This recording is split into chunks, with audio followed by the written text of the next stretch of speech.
υπήρχε εντολή να εγκαταλείψουμε το γήπεδο. Από σεβασμό στην ιστορία του Ολυμπιακού και από σεβασμό σε όλους αυτούς που αγαπούν το ποδόσφαιρο πραγματικά, δεν αποχωρήσαμε. Voy a la playa, había subido la marea.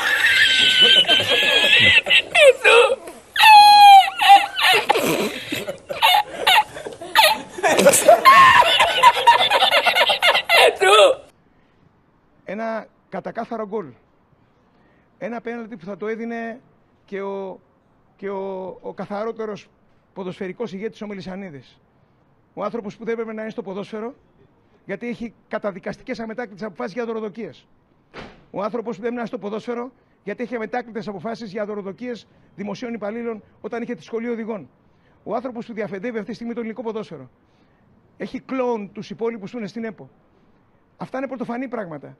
Όποιος δεν σέβεται τους ανθρώπους αυτούς, τους φτωχούς που αγαπάνε αυτό το κορυφαίο κοινωνικό κίνημα που είναι το ποδόσφαιρο, δεν σέβεται τη δημοκρατία. Έλα έξω! Εγώ θέλω να με χτυπήσεις, να δούμε τα κύματα.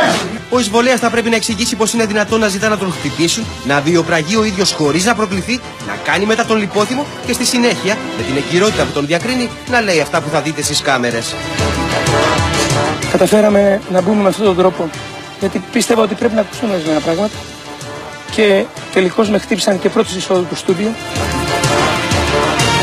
Δεν με αφήνω να πω σε εκπομπή! Δεν υπάρχει καμία αντίρρηση, να περάσει ο κύριος. Με χτυπήσαν όλοι!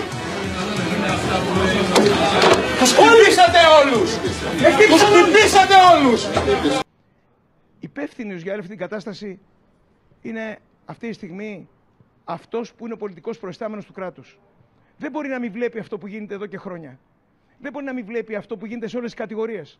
Δεν μπορεί να μην βλέπει ότι κάποιοι εγκληματίες που δεν έχουν καμία δουλειά στείλουν κάθε Κυριακή παιχνίδια στη ΓΑΜΑ Εθνική, στη Β' Εθνική και στη Σούπερ Λίγκα. Πρέπει επιτέλους να παρέμβει ο ίδιος ο Πρωθυπουργός. Αν είναι δυνατόν να διακόψει ο ίδιος το πρωτάθλημα. Γιατί πρέπει σήμερα ο Ολυμπιακός να αποχωρήσει από το γήπεδο για να γίνει ένα σοκ. Είμαστε σε πόλεμο με έναν εχθρό που είναι αόρατος, αλλά δεν είναι ανίκητος.